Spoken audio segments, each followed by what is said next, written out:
In this video, we're going to explore some of the caving gone wrong incidents. The last story is a must-watch, so be sure to stick around until the end.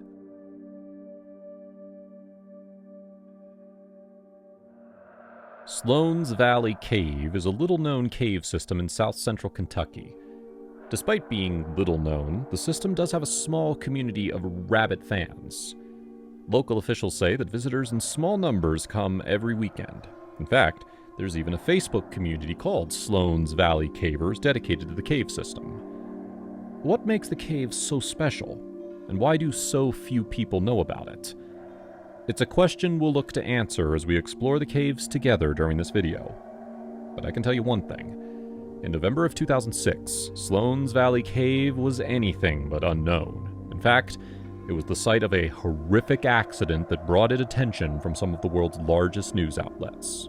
But we'll get to that. Before we dive into the video, I want to take a moment to thank all of you who have subscribed to this channel. Our subscriber rate has grown from 8% to 13%, which is truly amazing. If you're new here, simply click the subscribe button, like this video, and hit the bell icon to stay updated on our latest uploads. Now let's get into the video. First, let's learn a bit more about this cave and where it's located. Sloan's Valley Cave is in a pretty rural area. Kentucky's two major cities, Lexington and Louisville, are roughly 100 and 150 miles away, respectively. To get to Sloan Valley, you have to drive down Route 27 and get off the highway somewhere between 10 and 20 miles after you pass through Somerset. Somerset is really the last place along the highway you could reasonably describe as a city. That is, until you eventually cross the border and get to Knoxville, Tennessee, which will take you about another 2 hours. Everything in between, in this roughly 130-mile expanse, is very spread out and mostly forest. The main landmark is the Cumberland River, a major waterway that winds horizontally through the state and provides water for many of the area's residents. So that in itself is one reason why Sloan's Valley Cave so often slips under the radar of the general public. With the exception of about 3 people and maybe a few cows, it's far away. People don't know about it because they simply have no reason to. But another explanation behind the cave's obscurity is the fact that it has such a passionate and small group of fans. Those who know about the cave and treasure it as a beautiful location in nature seem to relish the fact that it is so unknown and so untrammeled by people. Cave enthusiasts worry about vandalism, littering, and other nuisances that would result from the location of the cave becoming common knowledge. While doing the research for this video, I was able to uncover some useful information about the specific area that the cave system is located in, but out of respect for those who want to help preserve the cave, I've decided not to disclose that information here publicly. What I will tell you is that the main entrance to the cave system is located on private property and that it is relatively close to a landfill. That's important, because it means that for decades, the property owners have been having problems with pollution at the site, even without the location getting many visitors. Runoff from the landfill has previously been accused of polluting the waters of Lake Cumberland. In the 1990s, the property owners had a pond on their property tested for contamination, and allegedly tried to pursue legal action against the landfill with little success. Although it appears to be fairly clean and well maintained in the photographs I could find, the main entrance to Sloan's Valley Cave is called the Garbage Pit, which can hardly be a coincidence. But even if the name is inspired by an excess of waste trickling into the cave entrance, there's no way the waste could infiltrate the whole cave. And that's because this cave is huge. Sloan's Valley Cave is a 24-mile system that eventually runs into the Cumberland River. Explorers find room after room after room, all full of stalagmites, stalactites, draperies, columns, seemingly any kind of formation that a caving expert could think of. Many stretches of the cave are also quite dangerous. Perhaps the most dangerous, and the one that drew nationwide attention back in 2006, is the stretch called Screaming Willie's. It's not exactly clear who Willie is, but it's definitely clear why he would have been screaming. This is a route to exit the cave, and it is 60 feet of almost completely vertical cave wall. Your reward for successfully scaling the wall is daylight, but most preferred to take an alternate route to exit the cave, leaving Screaming Willies for the real daredevils. Treacherous sections like this, along with the marvelous array of visual features, make this cave a hidden gem for those who know how to find it. Sloan's Valley is particularly appealing to experienced cavers who know how to navigate its complex passages and appreciate its structural diversity. Experienced cavers like Edward Martin. When Edward Martin arrived at the entrance to Sloan's Valley Cave in 2006, it wasn't his first time. At 40 years old, Martin had earned himself something of a reputation for exploring dangerous and daunting places such as caves. Martin actually lived more than 2 hours away in Cincinnati, Ohio, but his attraction to the rugged challenge of an underexplored underground cave was enough to draw him across state lines. In November of 2006, a group of 7 people, including Edward Martin, traveled to the remote location where the entrance to Sloan's Valley Cave can be found. Martin probably would have been the leader of the group. Friends later said that he had been coming to the spot regularly for more than a decade. He would have known every nook, every cranny, every tip and trick for navigating your way down and navigating your way back up again. Now, there's something about this story that makes it notably different from most other stories about caving gone wrong. In most stories, there's either some kind of a malfunction with the equipment or some kind of freak accident that the cavers simply would have never expected. But in the case of Edward Martin and the 6 friends who he took to Sloan's Valley Cave, things were different.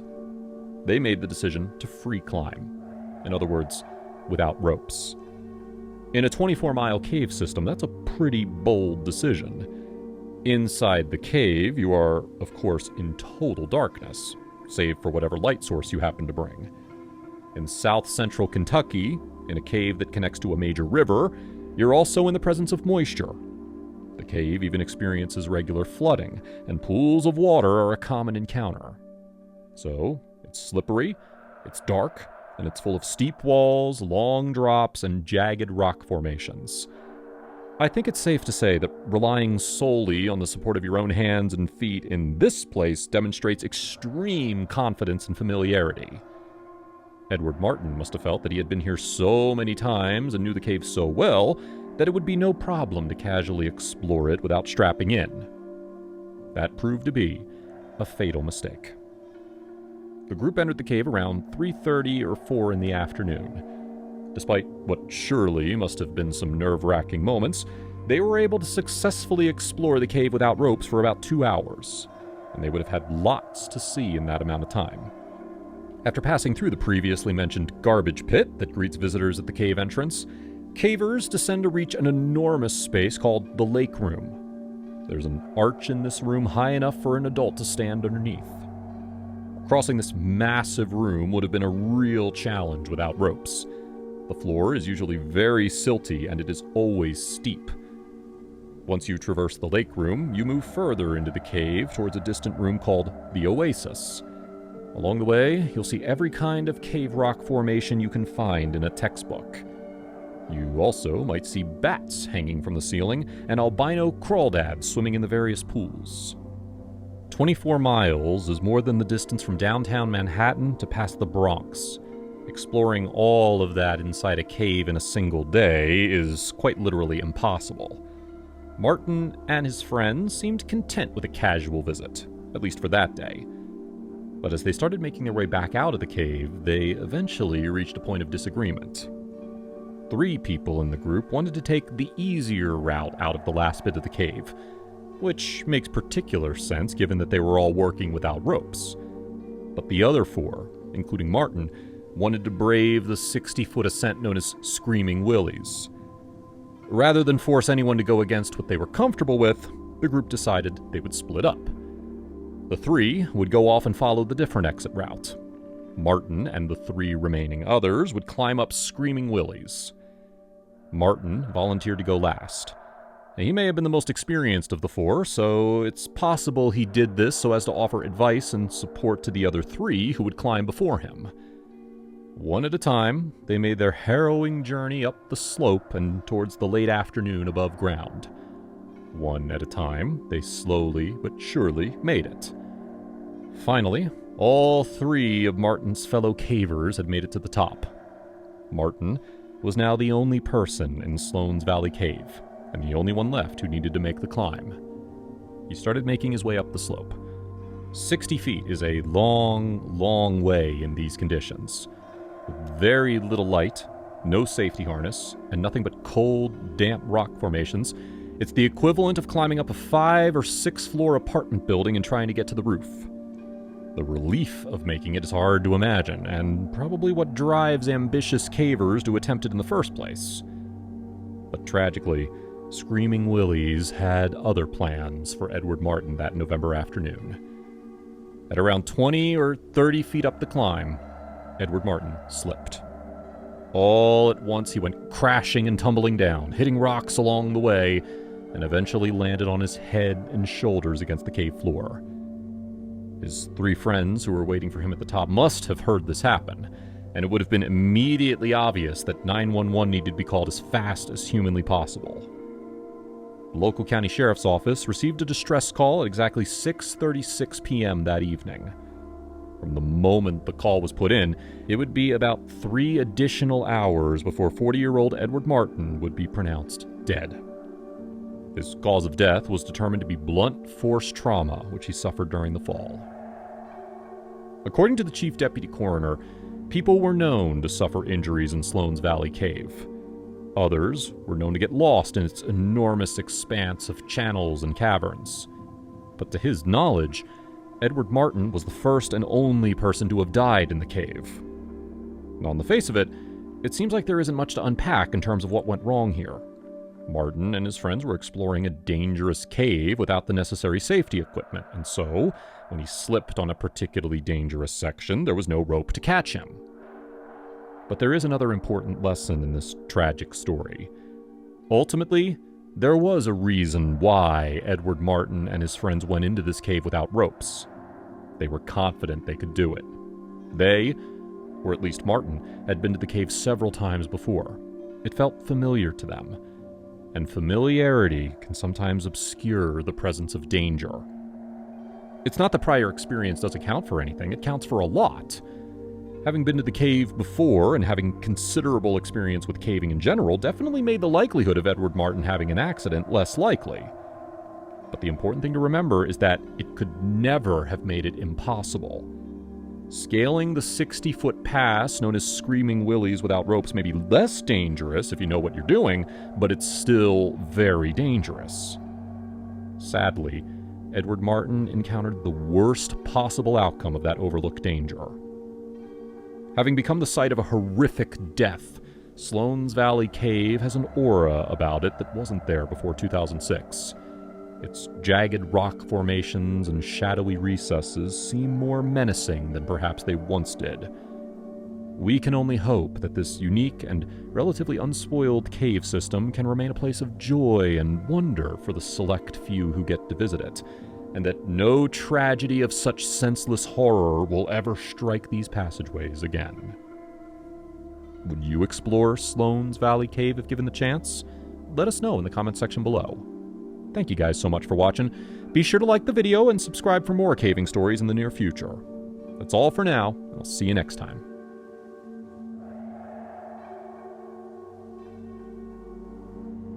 One day, nearly 30 years ago, an outdoorsman decided to try real caving in Tennessee's deepest underground pothole, Bull Cave. He found himself severely unprepared for the dangers of the underground waterfall within. On the way out, he had to battle for his own life as rescuers bravely fought to save him. This is the story of the Bull Cave Rescue. The Curious Caver. In the early summer of 1990, a 23-year-old man named John departed on a trip into Bull Cave. He was new to splunking, and he was already hooked. John was supposedly an outdoorsman who hiked along the woodland trails of the Great Smoky Mountains National Park. His travels took him to show caves, heavily modified caves equipped with lights and other amenities for staff-guided tours, the kinds of caves families visit on RV trips across the USA. Usually only beautiful caves or short caves with wide open passages are chosen to become show caves. These caves need great attractions, like the 3,121 square feet of over 200 million cave pearls in Gruta de las Canicas, the flowstone cascades of Lechuguilla, or the gypsum flower petals of Double Bopper Cave. Incredible rock formations like these inspired John to visit more caves. But they didn't have the same thrill, the same sense of adventure, discovery, and freedom that a hike in the woods can bring. He didn't want to tour caves. He wanted to explore them, conquer them. So he decided to explore one of Tennessee's most impressive caves firsthand, without all the walkways, souvenir shops, and crowds of people. He began researching caves in the area, trying to find something that would be as awe-inspiring as the show caves he visited. He found that Tennessee has hundreds of caves, and many are spread throughout a single line. And along that line, he found the longest and deepest cave in the state. The grueling distance of Tennessee's longest cave system, the Cumberland Caverns, sprawls out across 32 miles. This cave may have been on John's list, but roughly 30 years prior, landowners stole the most impressive portions of the cave from the general spelunking community and transformed much of it into another commercial cave. That's when he discovered Bull Cave. Bull Cave, sometimes called Bull's Cave, is one of many caves littered throughout Cades Cove in Tennessee. Cades Cove is a huge valley between sections of the impressive Great Smoky Mountains. In the past, the valley was a trail used by Cherokee natives, and later by John Oliver and Lorena Fraser following America's War of 1812 against the United Kingdom. Cades Cove was once covered by loose collections of silt, clay, and sandstone until massive glaciers and vast flowing waters eroded these lighter rocks down to the limestone beneath. These limestone layers are roughly 700 million years old, which gave the rock plenty of time to accumulate cave networks deep underground. This glacial runoff created hundreds of caves in and near the valley, like the famous Gregory's Cave. Gregory's might be the most popular cave in Tennessee, but Bull Cave gives it a run for its money.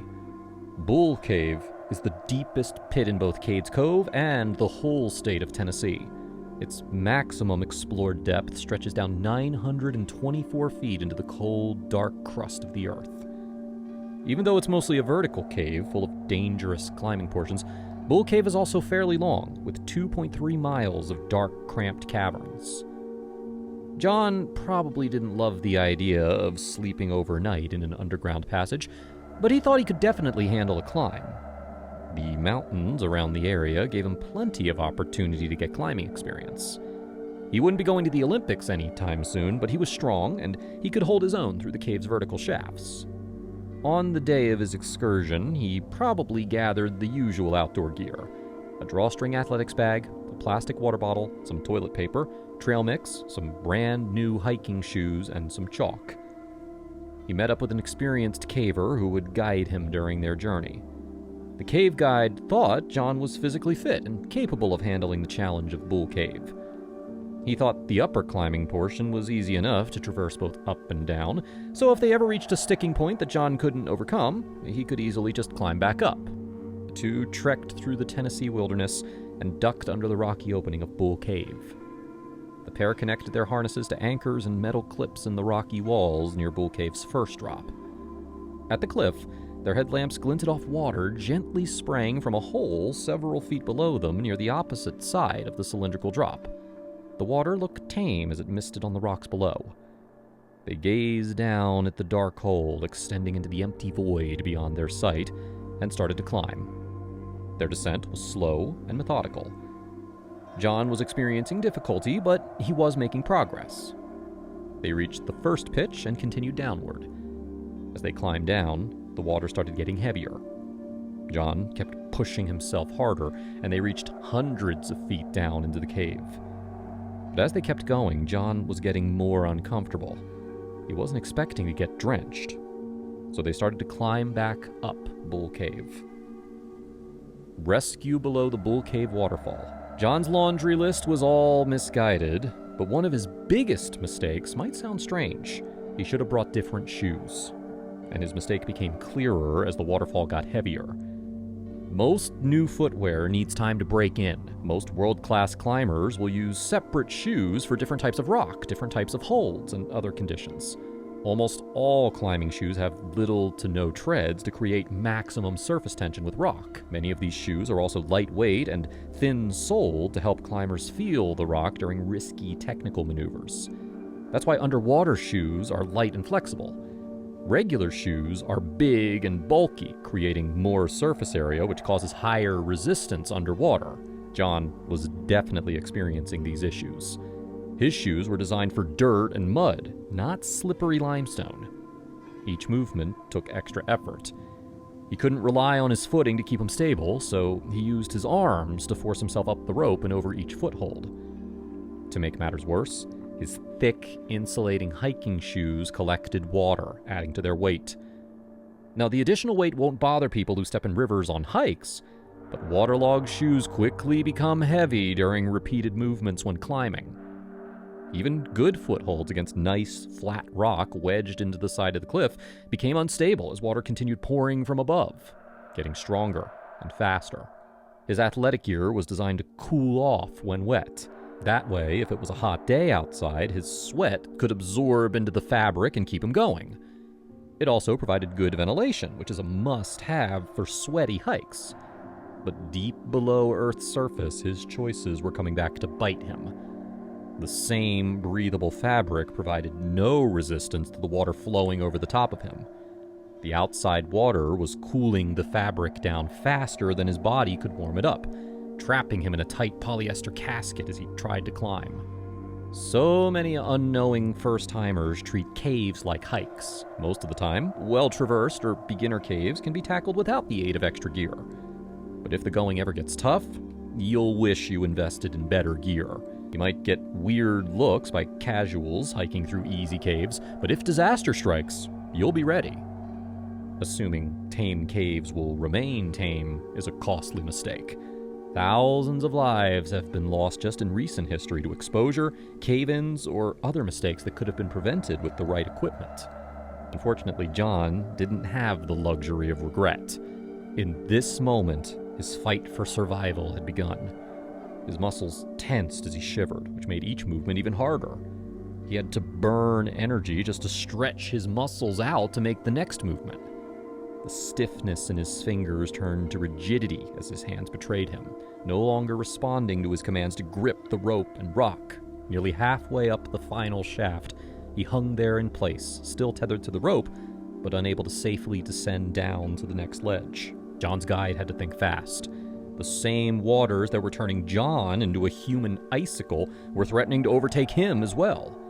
He was even less prepared than John, because he was hardened by a life of splunking in dangerous corridors. The guide glanced up at the ridge above and thought of the safety, warmth, and rest it would bring. He looked down at the inexperienced caver, barely still sitting in his harness to retain tension and his position along the cave wall. If John went down, it could be disastrous for him as well. The sudden weight on the ropes could dislodge an anchor, leading into a cascade of terrible snaps and breaks, sending them both into freefall. The icy rock below would shatter them and leave them blasted by the spray of the Bull Cave waterfall. They would both surely die on impact, or die in the cold long before rescuers could arrive. Even if they bounced or rolled off the cliff with only minor injuries, the water below would not save them. It was a shallow, fast-moving stream only a few feet deep, cradled by smooth limestone that slid and twisted into further passages that descended deeper into the depths. The experienced caver sat back in his harness and looked down at the rock, taking stock of the footholds and handholds. He developed a mental map of the route down to John, leaned back in his harness, and took a step back down the cliffside. After a few shaky movements, the expert closed his eyes and held his breath momentarily as water gushed over his face. He performed the next few movements with limited visibility, sometimes being forced to close his eyes while he was reaching for the next rock. The guide reached John and held on to him as they both went down to the ledge below. The guide took off some of his own gear to help John stay warm, and instructed him to keep making noise and respond when called to. The roar of the waters would make it hard to hear each other, but the guide needed to make sure John was still conscious. The guide sprinted out of Bull Cave and contacted rescue teams. He quickly went back down to the ledge and kept eyes on John, asking him to report his condition every few minutes. As the clock ticked down, the guide kept turning around to check for rescuers. Eventually, he called down to John one more time, but this time, there was no response. The guide prepped himself to go down through the waters once more and start CPR. Just as he was leaning into his harness, he looked up over the cliff edge and saw lights. The rescue team had arrived. The guide got back up as the teams began their preparations, but he kept looking down for any signs from John. More rescuers were storming out of their vehicles toward the shirtless cave guide leaning dangerously over the cliff edge underground. They asked him for the location and status of the stranded caver, but he didn't hear them. He was listening and watching down intently. As the rescuers reached out to get the experienced caver's attention, John lifted an arm in acknowledgement of the call. He was still alive. The relief jolted the guide back to reality, and he gave them the info they needed. Over 10 rescuers got to work on the operation. They lowered a water-resistant handheld radio down to John to communicate with him while they worked. They asked him questions on set intervals to monitor his condition until the team could reach him. He could only groan. But even if he couldn't reply, the sound of helpful voices might give him the strength to hang on. Rescuers knelt down to hammer more anchors into the rock so that multiple people could descend at once. One by one, a few of the rescuers trained in emergency medicine slowly climbed down the wet cliffside to reach John and provide any first aid that they could, while other teams began the rest of the work. The crew on top of the cliff affixed wheels to heavy anchors drilled into the ceiling of Bull Cave. This sheave was connected to 2 flanges as a strong, brightly colored rope was looped around the wheel to create a pulley system. The flanges grip the rope when tension is applied to create resistance that moves the wheel while also keeping tension on the rope. The team needed to add more pulleys to overcome the weight of the waterfall. The downward force of the water plus John's weight could cause the anchor to dislodge, or at the very least, it would make it harder for the rescuers to hoist John up the cliffside. They also had to account for the lightweight stretcher they brought. The rugged material could prevent cuts and punctures, but it would also hold water. That additional water could make it harder to lift the pulley, but it could also disrupt the balance of the system. The fabric of the stretcher could bow with water, allowing water to slide from side to side under John's back. This motion could cause the pulley to lose tension or swing John into the cliffside. The bowed shape could also cause the whole stretcher to shift to one side and tip over, spilling John down onto the rocky floor below. Rescuers strapped him down and looped the straps through the ridge sides of the stretcher to limit the bottom from bowing too much. With the block of pulleys affixed overhead, they slowly lifted John up to the cliffside as his lips turned blue and his face began to resemble the pale, white limestone walls of the cave. One of the medics climbed up almost in tandem with him to stay with him during the exit from Bull Cave. Once at the top of the cliff past the waterfall, the rescuers quickly split into a third team that carried him up the sloped entrance of Bull Cave and out onto the grassy forest above. It only took the team around 3 hours to rescue John. If he hadn't pushed himself to climb down as far as he did, it's possible he could have avoided this rescue completely. But thankfully, he was able to reach close to the top before his body gave out. The other rescuers who had been with him below the waterfall made their ascents, and together they cleaned up the area and gathered their gear while John was already on the way to the roadside where a helicopter awaited him. John was airlifted to the University of Tennessee Medical Center to regain his body heat and monitor him for signs of injury. Sometime after this incident, Bull Cave was closed to the public, and it remains closed to this day. John ended up with no significant injuries, and supposedly John took a long break from caving to bolster his skills and appreciate the safety of life on the surface. Today's story was a two-sided coin. John learned a valuable life lesson and survived the icy waterfall of Bull Cave unscathed, but other cavers are now barred from entry. Have you ever witnessed one of these majestic and terrible underground waterfalls firsthand? How would you prepare to tackle a challenge like this? Let us know your thoughts in the comments section. If you liked the video, let us know by clicking the like button and subscribing to the channel so that you can catch the next exciting story.